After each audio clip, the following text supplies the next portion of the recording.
El tema que nos ocupa ahora es lagunas para el tratamiento de los purines generados en producciones lecheras y porcinas, aspectos constructivos, operativos y de mantenimiento.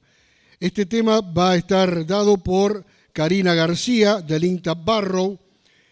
Karina es licenciada en Tecnología Ambiental, egresada de la Facultad de Ciencias Exactas de la Universidad Nacional del Centro de la provincia de Buenos Aires, máster en Gestión Integral de Agua, Universidad de Cádiz, España, en el 2009, investigadora en el Instituto Nacional de Tecnología Agropecuaria, en la Chacra Experimental Integrada Barrow, desde abril del 2020, y en la Estación Experimental Agropecuaria Rafaela, desde el 2007 al 2020. Licenciada Karina García, el auditorio es todo suyo. No hay para intimidar. Bueno, buen día. Muchas gracias por la invitación. Y bueno, la idea es mostrarles, básicamente el tema es muy largo en realidad, pero bueno, la idea es que se lleven un disparador y algunos conceptos claves que estamos viendo un poco, sobre todo a partir de la experiencia de lo que venimos viendo no solo en los casos de éxitos, que son los más fáciles de mostrar, sino en muchos problemas que ocurren luego de un dimensionamiento, de una instalación, específicamente, como dice el título, de lagunas. Así que bueno, la idea es ir mostrándoles un pantallazo de eso. Bueno, como seguramente se habrán mencionado previamente y como todos sabemos, la intensificación, las producciones pecuarias en general vienen sufriendo un fuerte proceso de intensificación, que como dice ahí está dado por dos características puntuales. Por un lado, el mayor número de animales por unidad de superficie, que con todo el correspondiente aumento en el uso de demandas, ¿no? En el uso de demandas de recursos naturales, en el uso de alimentos, en el mayor uso de esos recursos, y en la concentración de la producción animal en un menor número de productores. Esto se ve en general en la mayoría de las producciones, no hay un tipo de producción que prevalezca ante la otra. Entonces, frente a esto, lo que se observa o uno de los principales fundamentos es la búsqueda del aumento de la productividad. Lo que yo siempre digo es que muchas veces, y sobre todo desde el punto de vista ambiental, ese aumento de la productividad no significa que sea un aumento de la eficiencia, sobre todo cuando empezamos a evaluar, como les decía previamente, todo lo que es el uso de los recursos naturales. Desde el punto de vista que nos compete hoy en esta jornada, lo que vemos en esta intensificación, básicamente y generalmente, es que ocurre una mayor generación de efluentes y de estiércol, lógicamente en menores superficies, y que sí o sí debemos manejar, ¿sí?, y tratar. Entonces, esta mayor generación de efluentes siempre va a ser muy dependiente. A lo largo de la charla voy a usar mucho la palabra depende, porque no tenemos nada muy estricto para cada producción, sino que depende mucho del tipo de sistema productivo, ¿sí? Del tipo de producción animal, pero también del sistema dentro de cada producción animal. A rasgos generales, podemos decir que la mayoría de los residuos los podemos hacer en tres grandes clasificaciones que nos van a delinear un poco cuáles son las alternativas más convenientes de manejo y de tratamiento para aplicar en cada caso. Entonces tenemos producciones que su mayor foco de residuos se genera un residuo sólido, ¿sí?, en donde generalmente lo clasificamos como aquellos residuos que tienen un porcentaje de materia seca o de sólidos totales superior al 10%. Lo más común que son los feedlots, ¿sí? En los feedlots es muy común un determinado tipo de tratamiento, como es el compostaje, que es todo lo que se está tratando en el otro auditorio. Por otro lado, producto de esta intensificación, como vamos a ver, tenemos estos residuos que no son ni una cosa ni la otra, que por ahí son los más desafiantes a ver cómo lo manejamos, que son los que llamamos semilíquidos o semisólidos, que tienen un contenido de materia seca mucho menor para poder manejarlo como un sólido, pero un poco más complicado para manejarlo como un líquido, sobre todo cuando tenemos que bombear esos efluentes, ¿sí? Generalmente los clasificamos aquellos que tienen un contenido de materia seca entre el 4 y el 10% más o menos. Y los efluentes líquidos, los que conocemos, los que tienen un gran porcentaje, generalmente mayor al 95% de agua, y son los que en este momento, en esta charla, vamos a mencionar. Dentro de las producciones pecuarias, las que tienen una mayor generación de estos efluentes líquidos, como dice el título de la charla, es lo que es la producción de leche, principalmente más allá de que el sistema sea intensificado o no, estabulado o no, todas las instalaciones de ordeño generan un gran porcentaje de efluente líquido. que, como vemos ahí, a ver, estoy medio... Bueno, no sé si tiene puntero esto. No, no tiene. No pasa nada. Sí, pero quería el puntero. Bueno, como vemos ahí, tenemos algunos sectores que son muy puntuales de generación de efluentes líquidos, pero en general tenemos como mucho, en los mejores de los casos, un 4% de sólidos. Estos son valores muy generales, simplemente para que vean, ¿sí?, que tenemos...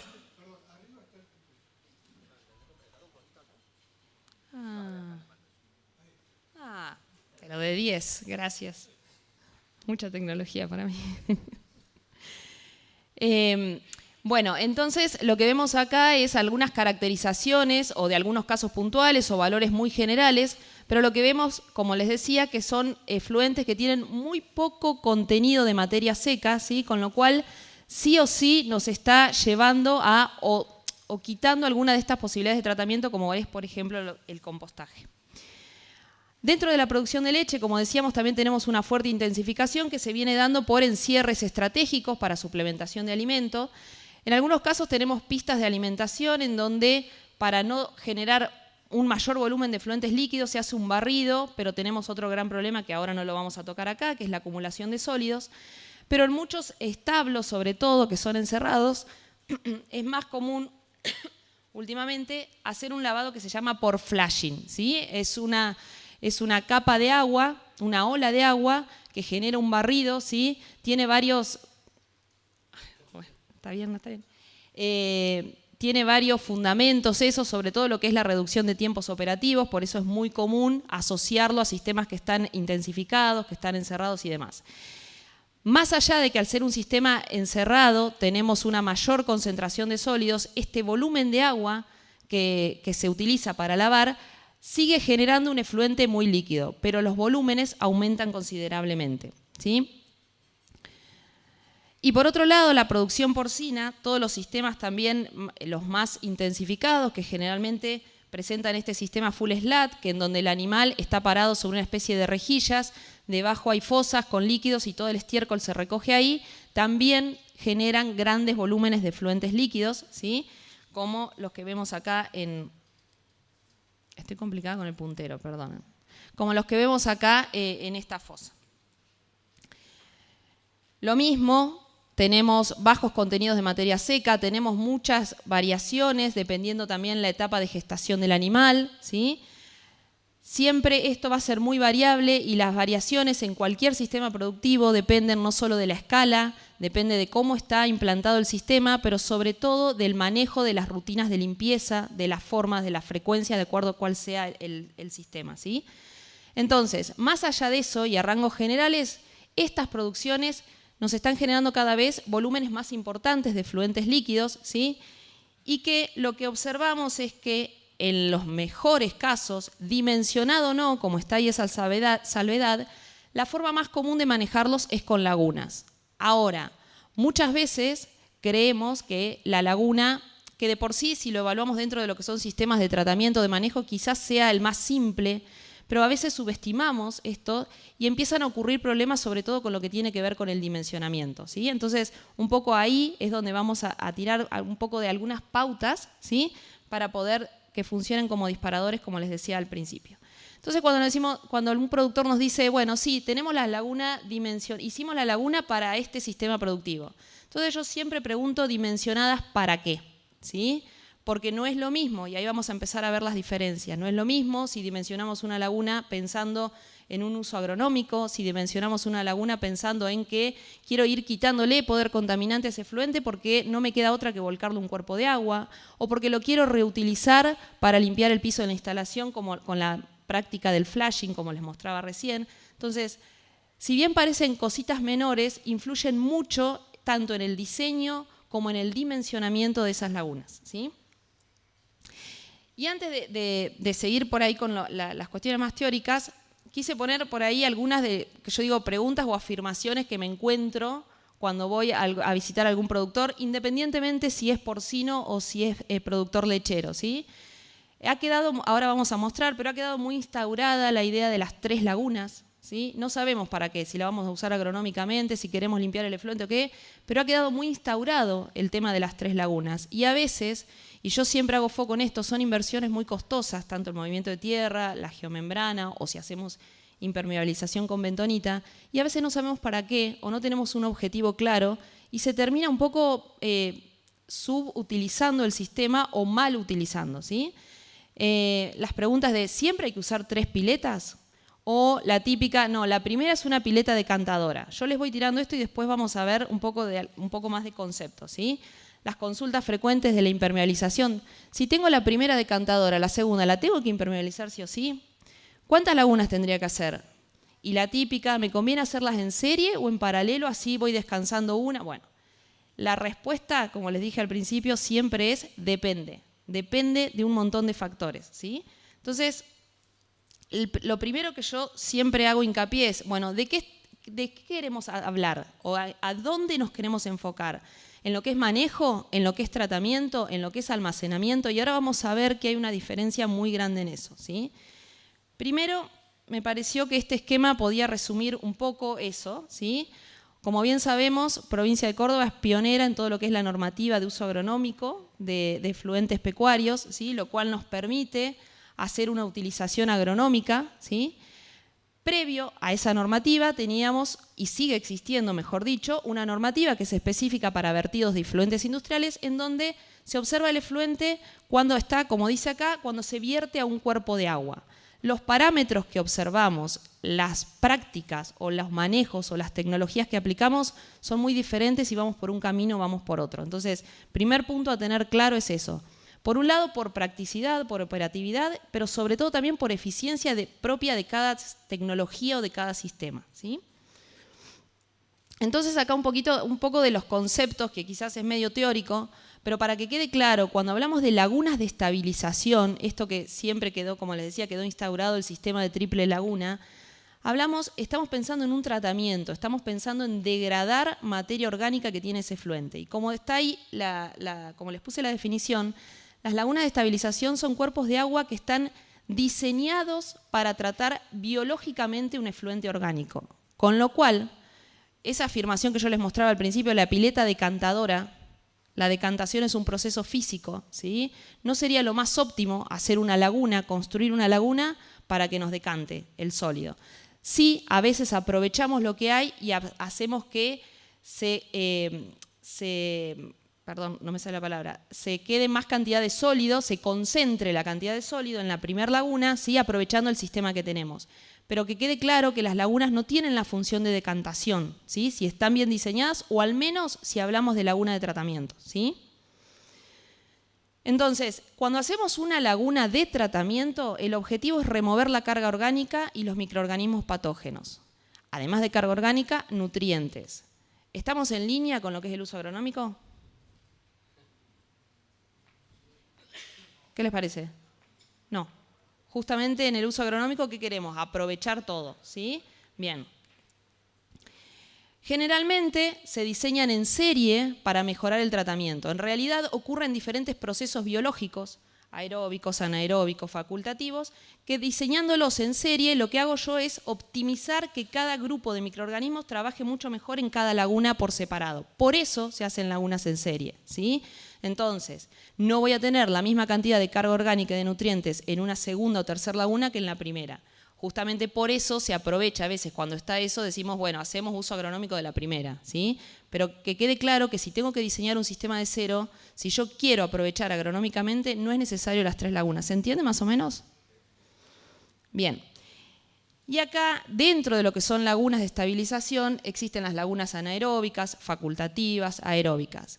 Hoy en día hay productores que siguen hablando de, tengo la laguna, la tercera es aeróbica. Bueno, si vamos a lo que es el concepto puntual de esto, una laguna aeróbica tiene que tener oxígeno disuelto, una determinada cantidad de oxígeno disuelto.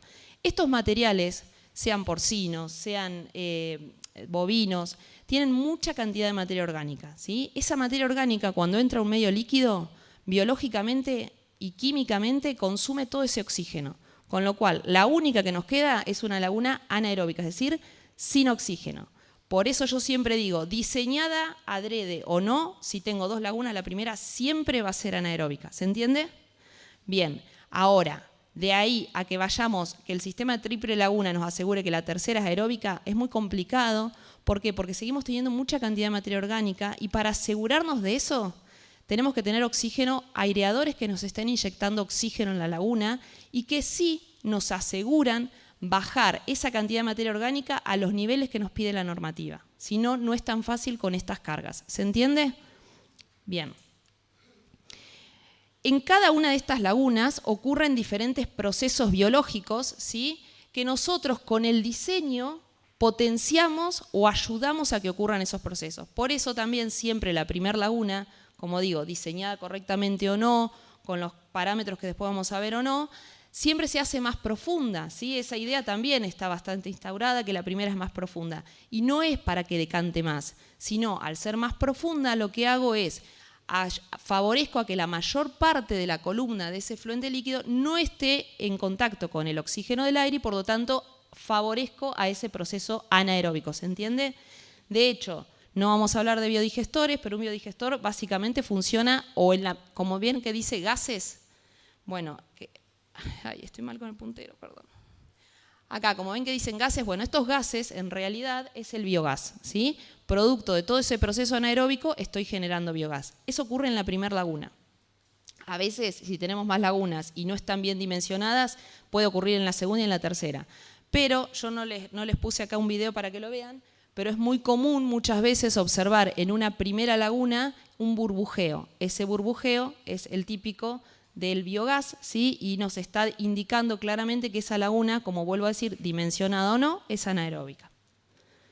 Bien, en general, para hacer un correcto diseño de las lagunas de estabilización, se trabajan con diferentes flujos, sistemas de flujos, ¿sí? Entonces acá empieza lo que es el sistema flujo-pistón, el sistema mezcla compuesta, bueno, mezcla completa, perdón. Para eso, ahora vamos a ver, es muy importante conocer qué es lo que tenemos que va a entrar a esas lagunas, qué carga orgánica, con qué velocidad de carga, qué volúmenes y demás, ¿sí?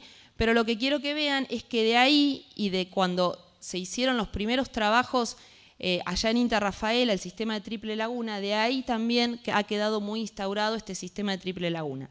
En este caso se los puse el esquemita completo porque acá sí necesitábamos que esas lagunas funcionen como un sistema de tratamiento porque buscábamos bajar la carga lo máximo posible para limpiar lo máximo posible ese agua para reutilizarla para lavar el piso de la instalación, ¿sí?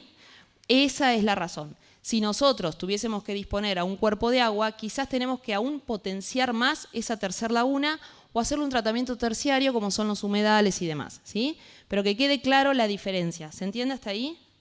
Ojo, que sean diseñadas para el tratamiento no significa que no haya que cada tanto extraer el material sólido, la biomasa que se va generando en las lagunas, porque además el proceso biológico sigue funcionando, se van generando sólidos, algunos van decantando, ¿sí?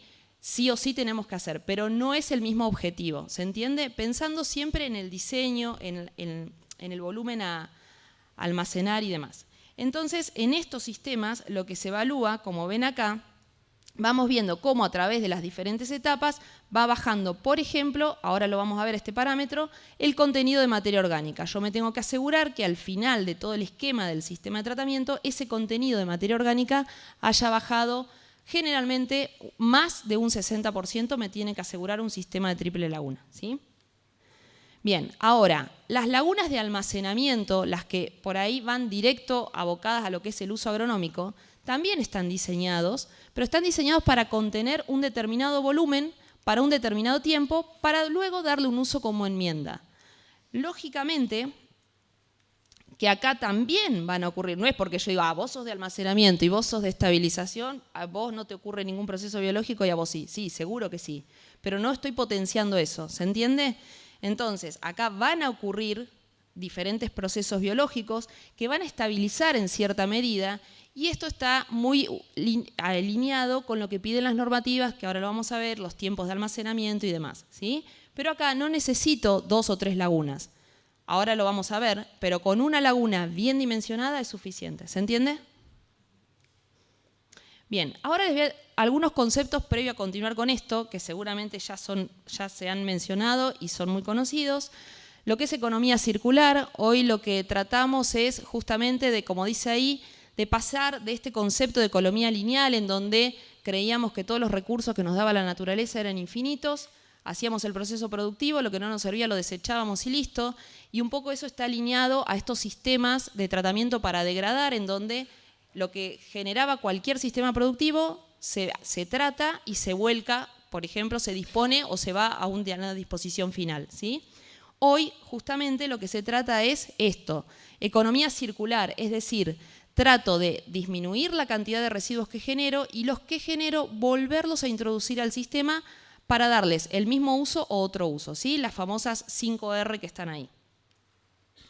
Entonces, vieron que el título de la charla era purines, tratamiento de purines, ahora hablamos de efluentes, en realidad tratamos de que sea lo mismo, si bien Provincia de Córdoba en la normativa habla de efluentes, sepan que en este caso es una cuestión de concepto, pero lo que se trata es justamente de esta visión de que no se vea como un efluente, como algo que no sirve más, sino como un purino, como un subproducto al cual yo, haciéndole un determinado manejo, lo puedo aprovechar y reingresar dentro de mi sistema, ¿sí? Entonces son muy comunes estas palabras, aprovechamiento, valorización, ¿sí? Entonces, frente a esto, en realidad, tenemos como dos posibles o dos grandes caminos, ¿sí? El efluente líquido se va a generar, como vimos al principio. En algún lado lo vamos a tener que disponer, a menos que, no es lo ideal, pero tengamos pendiente y nos olvidemos, ¿no? Pero supongamos que no lo tenemos almacenado. Bueno, ¿cómo nos podemos plantar frente a esto? Por un lado, como un problema a resolver, ¿sí? Es decir, bueno, yo tengo mi instalación de ordeño, vuelvo a decir, dimensionado no, cerquita, lejos, bien hecho no, tengo un lugar donde tengo ese efluente, sé que con más o menos tiene más o menos nitrógeno, más o menos materia orgánica, entonces hago una distribución, pero porque en realidad tengo que limpiar esa laguna porque necesito el espacio para almacenar más efluentes y sé que algo de nitrógeno, de fósforo, potasio y un montón más de minerales voy a estar distribuyendo. Ahora, sin una planificación ni nada, simplemente como una medida necesaria, ¿sí? Porque necesito ese espacio, ¿se entiende? Ahora, ¿cuál sería lo ideal? Verlo como una oportunidad de aprovechamiento y las charlas que vienen después justamente van a hacer bien foco en esto. Pero es decir, bueno, yo tengo el efluente, ¿sí? Si lo tengo en una laguna dimensionada, impermeabilizada y demás, muchísimo mejor. Ahora, si yo le agrego un poquito más, es decir, bueno, hago una planificación, conozco, hago una medición, saco muestras, puedo evaluar qué cantidad o qué composición tiene ese material, ¿sí? Lo que tengo que trabajar es cómo optimizo eso para aprovecharlo de la mejor manera. ¿Se entiende? Bien, entonces, volvemos a esto. Cuando algún productor nos dice, necesito hacer lagunas, o estoy haciendo un criadero nuevo, necesito hacer lagunas, o voy a poner un tambo nuevo, ¿de cuánto hago las lagunas? ¿Qué hago? Las preguntas que veíamos hoy, ¿no? Entonces yo lo que primero digo es, ¿cuál es tu objetivo? ¿Sí? Y la vez pasada escuché una charla que me gustó mucho que decían, en realidad tendríamos que responder ¿por qué o para qué? Y decían, el para qué nos da el motivo, el por qué nos da la excusa, ¿sí? ¿Para qué? No perdamos de vista el objetivo. ¿Para qué? ¿Para qué voy a hacer yo las lagunas? ¿Para hacer un aprovechamiento agronómico? ¿Para hacer un reuso de agua como el que veíamos? ¿Para hacer un vuelco de agua? ¿Sí? ¿Y por qué? Y porque quiero aprovechar y tengo las maquinarias, porque en realidad tengo un agua con una altísima conductividad. No voy a hacer las lagunas para degradar y disponerla a un cuerpo de agua porque si no destrozo mis suelos, ¿sí? Porque no tengo superficie disponible. Bueno, no perder de vista ese objetivo, tener muy en claro y ahí nos empezamos a delinear qué volúmenes necesitamos, qué superficie, qué disposición de lagunas, ¿sí? Pero para eso no podemos decir, bueno, hacete una laguna, si vos querés hacer uso agronómico, hace una laguna de 10 por 10 por 3 y ya está. No, yo tengo que conocer qué estoy generando para poder justamente hacer una laguna, a una laguna o cualquier sistema de tratamiento, ¿no? Hoy estamos hablando de laguna. Pero si yo no conozco qué estoy generando, es imposible hacer algo que se sostenga y que funcione en el tiempo. ¿Se entiende? Entonces, el primer punto siempre es qué, cuánto y cómo estoy generando, ¿sí? Poder ponerle números, poder saber. No es lo mismo si estoy generando 10 a si estoy generando 50. si estoy generando 10 con 5% de materia seca o si estoy generando 50 con 1%, ¿sí? Eso nos empieza un poco a delimitar también, ¿sí? Pero a su vez, el empezar a ponerle números, hay un punto fundamental que es un poquito más atrás. Yo siempre digo, no miremos solamente, bueno, estoy generando 10, hago una laguna para estos 10. Miro un poco para atrás y veo si esos 10 los puedo reducir, ¿sí? Hoy el tema uso de agua, con esto de las intensificaciones, está muy demandado y es súper importante, ¿sí? Tratar de lo que hablamos de buenas prácticas, de reducir el consumo, de detectar puntos críticos. Entonces, ponerle números y conocer lo que estoy generando para poder hacer una laguna, una separación de sólidos o la alternativa que yo quiera, no solo me ayuda a eso, sino me ayuda a ser consciente, ¿sí?, de cuánto estoy generando y cuánto podría reducir. Y esto vale para el productor, vale para el asesor, ¿sí?, y vale para nosotros que trabajamos en esta institución como para decir, bueno, mira, acá con esta práctica podés reducir esto. ¿Se entiende? Y por otro lado, no olvidarnos de que ese efluente se está generando dentro de un sistema, ¿sí? No está aislado. Entonces, evaluar en qué sistema productivo estoy, qué escala, qué proyección de crecimiento. Es muy común encontrar lagunas que se van desbordando y que después les voy a mostrar una imagen, vamos haciendo más lagunas porque ya no sabemos dónde meter el efluente, ¿sí? Tener en cuenta las condiciones climáticas, que muchas veces, cuando empezamos a ver en qué contexto estoy, empezamos a detectar también limitantes. Por ejemplo, hay zonas que tenemos la piedra muy cerca de superficie, entonces no podemos proyectar una laguna muy profunda. Tenemos zonas en que están con mucha pendiente o muy cercanas a un cuerpo de agua. Bueno, hay un montón de cuestiones que tenemos que evaluar. No olvidemos que estamos dentro de un sistema, ¿sí? Y lo mismo también condicionantes. ¿Por qué? Porque si yo conozco mi efluente y está generando mucha cantidad de sólidos, y si voy a hacer una laguna sin separación previa, y esa laguna la voy a tener que hacer demasiado grande o me voy a tener que acostumbrar a limpiarla con una frecuencia muchísimo mayor. ¿Se entiende? Por eso la importancia. Y a veces, cuando hacemos esta evaluación, tenemos que volver y quizás cambiar un poco el objetivo, ¿sí? Por más que nosotros digamos, no, yo quería hacer esto. Bueno, pero hay limitantes que te están diciendo, ojo, que este sistema no se te va a poder sostener por mucho tiempo, ¿sí? Entonces, hacer todo este trabajo previo no significa que nos va a asegurar el éxito total de lo que hagamos, pero por ahí vamos a estar con más seguridad, ¿sí? Y sobre todo pensemos que son inversiones costosas y que muchas veces la limitante de hacer sistemas de tratamiento justamente es la cuestión económica, ¿sí?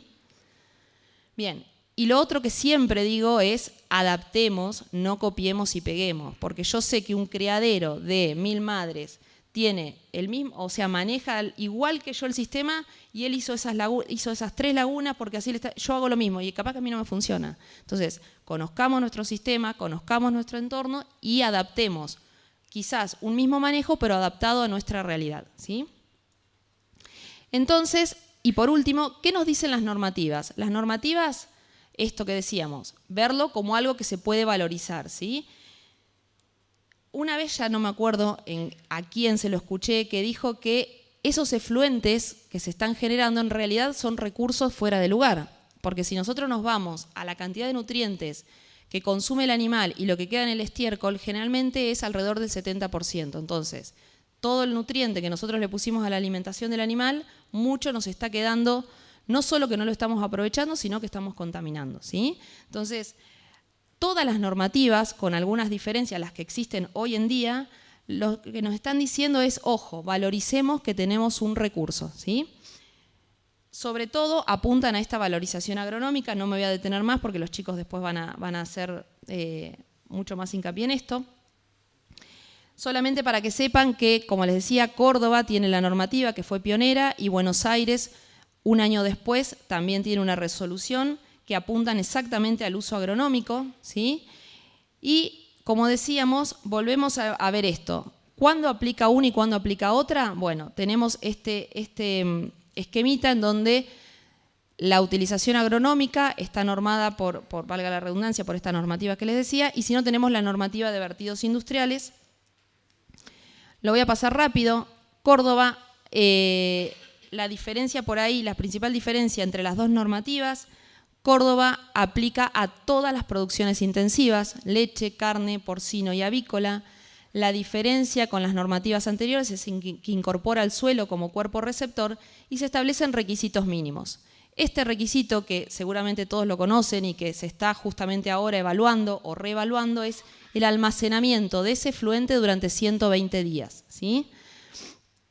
Bueno, después lo que el productor del residuo puede aplicar o puede vender, hay que hacer un plan de aplicación, ¿sí? Que se van haciendo presentaciones anuales. Y justamente lo que apunta es, como yo les decía, en la laguna, por más que sea de almacenamiento, ocurren diferentes procesos, ¿sí? Que reducen un poco el riesgo de transmisión de ciertos patógenos contra un efluente crudo y permiten un mayor aprovechamiento porque dentro de esa laguna se están generando muchos procesos que se están mineralizando muchos de esos compuestos, ¿sí? Con lo cual, desde el punto de vista agronómico, es beneficioso. Ahora, el problema son los tiempos de almacenamiento, que muchas veces cuando empezamos a hacer cuentas de cuánto tendría que ser la laguna, se hacen muy costoso de implementar, ¿sí? Rápidamente, un poco también juntando un poco de lo que han visto los productores, siempre la pregunta es, bueno, ¿y cómo calculo esos 120 días? ¿Sí? Y tenemos un abanico de respuestas, ¿sí? Ahora, yo simplemente, por ahí lo más común o lo que sale siempre primero es, bueno, a ver, por ejemplo, perdón que muchos de los ejemplos son de tambo, pero estuve 15 años en Rafael, así que la lechería. Por ejemplo, un tambo de 100 vacas. Tomamos un valor conservador de 50 litros de efluentes o de purines por vaca por día. Tiene que estar almacenado 120 días. 100 por 50 por 120, 600. Hago un cubo de 20 por 10 por 3. ¿Les parece que está bien eso? A ver, ¿quién responde? ¿Nicolás? No. A otros productores les han dicho, no, pero hace 2 de 120 días. Entonces tenés 120 días en una, 120 días en otra. ¿Está bien eso? En realidad las normativas no nos dicen tampoco cómo calculamos esos 120 días. Lo único que por ahí se observa es esto. Muchas veces no consideramos que las lagunas no son un cubo o un rectángulo perfecto, ¿sí? Tenemos los taludes internos, las pendientes internas, que cuando empezamos a ponerle número a esos volúmenes, eso implica un volumen altísimo. Y después suceden los casos no, yo la diseñé, me dijeron para 120 días, me duró 60. ¿Qué pasó? Bueno, pasó esto, ¿sí? Esta es uno de los problemas que vemos. Perdón, es una charla un poco con problemas más que soluciones, pero un poco les dije que era para que sea disparador. Por ejemplo, esto es un caso muy puntual, eran 2 lagunas diseñadas exactamente con el mismo objetivo, ¿sí? Tenían en principio la misma pendiente interna, pero cuando lo fuimos a hacer, los suelos eran muy diferentes. Uno un suelo muy arcilloso, el otro un suelo muy arenoso, ¿sí? Y encima con piedras. ¿Qué pasaba? Si nosotros hacíamos la pendiente como la de la Laguna Roja, la geomembrana no iba a durar mucho, con las piedras no podíamos compactar y además el riesgo de desmoronarse. Con lo cual, sobre la marcha tuvimos que cambiar esas pendientes, ¿sí? Al cambiar esas pendientes, si no ampliamos ese volumen, tampoco nos permitiría lo que estábamos dimensionando. El papel soporta todo siempre, ¿no? Entonces, por eso vuelvo a hacer hincapié la importancia de conocer qué genero y en qué sistema estoy. Pero además de eso, yo siempre le digo a los productores, pero pará, porque durante esos 120 días pasan un montón de cosas, ¿sí? Pasan precipitaciones, pasa evaporación, que dependiendo cuándo yo esté proyectando vaciar esa laguna, voy a estar en un momento de mayor precipitación, de mayor evaporación, pero además, de acuerdo al manejo previo que yo le haya hecho a ese efluente, voy a tener una mayor o una menor cantidad de sólidos sedimentados que ocupan un volumen y durante esos 120 días empiezan a ocupar cada vez más volumen. Y dependiendo cuál sea la procedencia, bueno, ya termino. Dependiendo cuál sea la procedencia de ese efluente, voy a tener más factibilidad o no de que se me formen costras, ¿sí? Entonces, todo eso en definitiva, ¿qué me está haciendo? Me está reduciendo ese tiempo de almacenamiento, ¿sí? Por eso vuelvo a hacer hincapié en la importancia de conocer el sistema en particular. Entonces, lo que nosotros siempre le proponemos a los productores es, bueno, vas a hacer una laguna de almacenamiento, ya evaluamos todo lo anterior, ¿no? Bueno, tener en cuenta la escala y el tipo de sistema, poder hacer un balance hídrico zonal, esto que les decía, bueno, cuánto llueve, cuánto se evapora. Sistemas intensificados, cada vez tenemos más superficies de techos o de pisos, que si no hacemos una derivación o un aprovechamiento del agua de lluvia, otro gran tema que no lo tocamos acá, todo ese gran volumen, sobre todo con estas precipitaciones cada vez más intensas, ingresa a la laguna, nos quita volumen de almacenamiento. Tener en cuenta esos sólidos decantados, si previamente hago separación de sólidos o no. considerar cada vez más estos eventos climáticos extremos y no dejar de vista tampoco un determinado porcentaje de seguridad. Por ahí esto nos empieza a asegurar un poco que la laguna aguante el tiempo que nosotros queremos, ¿sí? Pero a su vez no olvidemos que esto lo tenemos que adecuar a las superficies disponibles, al tipo de suelo, a la disponibilidad de maquinaria, ¿sí? A los requerimientos operativos. Me voy a apurar porque ya me pasaron cartelito ahí. El uso agronómico, supongo que los chicos después lo van a tocar, así que no voy a hacer hincapié, simplemente para que vean un poco que además en las lagunas durante esos 120 días ocurre cierta estratificación y sedimentación que condiciona mucho dónde se encuentran la mayor cantidad de los nutrientes que yo quiero aprovechar, ¿sí? Entonces, ahora no me voy a detener porque el tiempo corre, pero para que vean cómo esto lo podemos observar en lagunas tanto porcinas como de tambo, esta variación en dónde se concentran los nutrientes, ¿sí? Por eso la importancia de la homogenización. Ahora, ¿qué pasa con esta homogenización?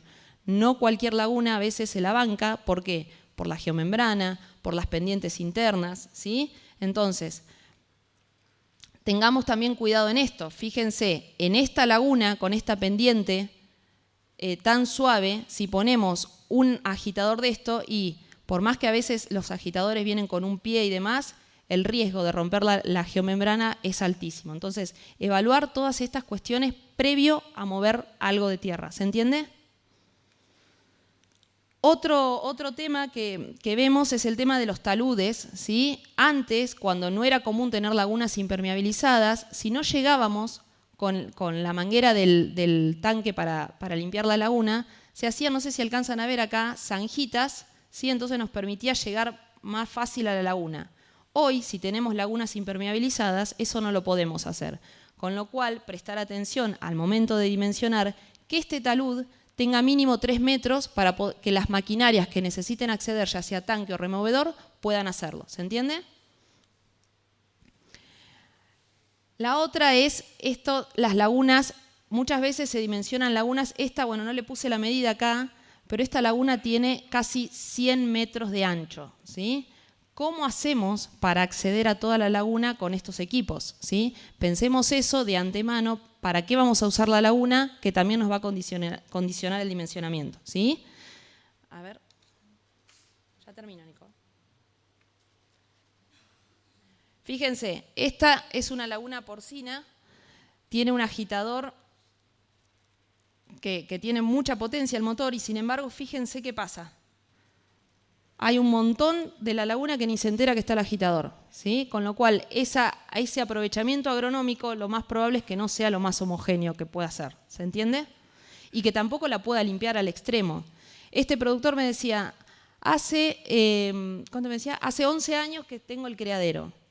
Limpié 4 veces la laguna. Ah, le digo, pero bien entonces. No, me dijo, pero la primera la limpié recién a los 7 años y ahora todos los años si no la limpio, se me rebalsa. Claro, porque nunca la vamos limpiando bien, ¿sí? Bueno, y lo que observamos también es, lo que les decía hoy, que cada vez tenemos que ir haciendo más cantidad de lagunas porque ya no sabemos dónde poner los efluentes, ¿sí?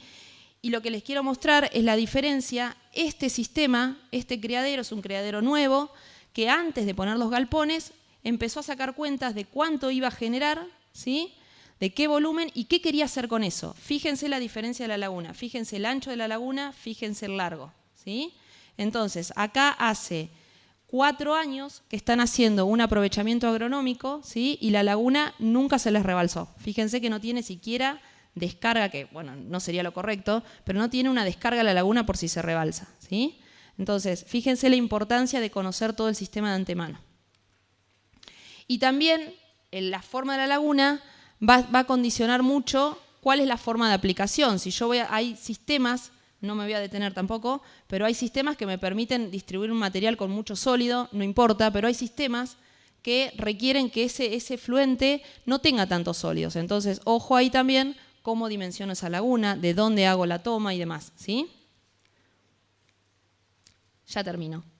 Lo que hablamos al principio lo voy a pasar de largo. Cuando hablamos de lagunas de estabilización, no nos basamos en todo esto que vimos antes, sino nos basamos en parámetros que nos da la normativa, que lo que nos dan es una idea es una medida indirecta, la DBO sobre todo, de cuánta materia orgánica tiene ese efluente que se puede biodegradar, ¿sí? La DQO es químicamente, se puede degradar químicamente, pero en definitiva nos dan una idea del contenido de materia orgánica. Y sobre eso es lo que se basan las normativas. Y como decíamos hoy, cuando hacemos un sistema de tratamiento, lo que queremos lograr es que esos parámetros de materia orgánica, de sólidos suspendidos y demás, bajen lo máximo posible y por eso el diseño cambia totalmente, ¿sí? Bueno, un poco acá son los parámetros que tengo que tener en cuenta para poder dimensionar esto. Fíjense que es muy diferente, tengo que tener en cuenta la carga orgánica, qué volumen de ingresos, ¿sí? Bueno, hay un montón de parámetros que para lo que veíamos antes, para el almacenamiento, no los necesito tener en cuenta, ¿sí? Y por último, esto les voy a mostrar, es un caso para que vean cómo dos sistemas muy similares, acá se estaba construyendo, no pude actualizar las fotos, cómo dos sistemas muy similares tienen lagunas diferentes. Este sistema, un sistema de compost barn, en donde la limpieza de las calles se hace por scraper, ¿sí? Se hace la limpieza en seco de todo el estiércol que queda donde están los animales comiendo. Entonces, en este sistema, no sé cómo vuelvo acá. En este sistema, todo ese estiércol va a una canaleta, ¿sí? Y esa canaleta viene agua reutilizada, empuja ese sólido, va a una cámara que acá en este momento se estaba construyendo y va a una laguna. Una única laguna donde al final se toma ese líquido vuelve y empuja ese sólido. ¿Se entiende? Ahora, este sistema es un sistema que va a funcionar similar, ¿sí? Que también tiene compost barn, pero acá la limpieza se va a hacer por flashing. Con lo cual, fíjense que mínimamente tenemos que tener 2 lagunas, ¿para qué? Para poder degradar, y tenemos separación de sólidos, ¿sí? Para poder degradar y limpiar, porque ese agua, las dos se reutilizan, pero en el primer caso no pasa por donde están los animales, con lo cual el riesgo de patógenos no sé si queda bien decir no nos interesa, pero en realidad no es el foco. En este caso, como se hace un flashing, sí tenemos que tratar de limpiar al máximo ese efluente, por eso son las 2 lagunas, ¿sí? Fíjense, un mismo caso, lo que nos cambia es la forma de limpieza y por eso tenemos que cambiar la cantidad de lagunas. ¿Se entiende? Por lo tanto, está buenísima toda la teoría, el papel soporta todo, los números todos, pero no perdamos de vista que además de la eficiencia que queremos lograr, lo que pesa mucho acá es la operatividad. Si no somos capaces de sostener el sistema que planteamos, la eficiencia se nos va a pique, ¿sí? Entonces yo siempre digo que el sistema, además, cuando se habla de los sistemas sostenibles, es un sistema productivo sostenible, social, económico, ambiental, yo siempre le agrego la sostenibilidad operativa. Si nosotros logramos esa sostenibilidad, quiero hablar rápido, no puedo, vamos a lograr una mayor eficiencia del mismo sistema instalado, ¿sí? Fíjense, creo que con esta imagen resumimos todo, ¿no? Lagunas impermeabilizadas, separación de sólidos, ¿sí? Pero fíjense que no hacemos un correcto mantenimiento de la laguna y algo tan simple, fíjense el riesgo que lleva, ¿sí?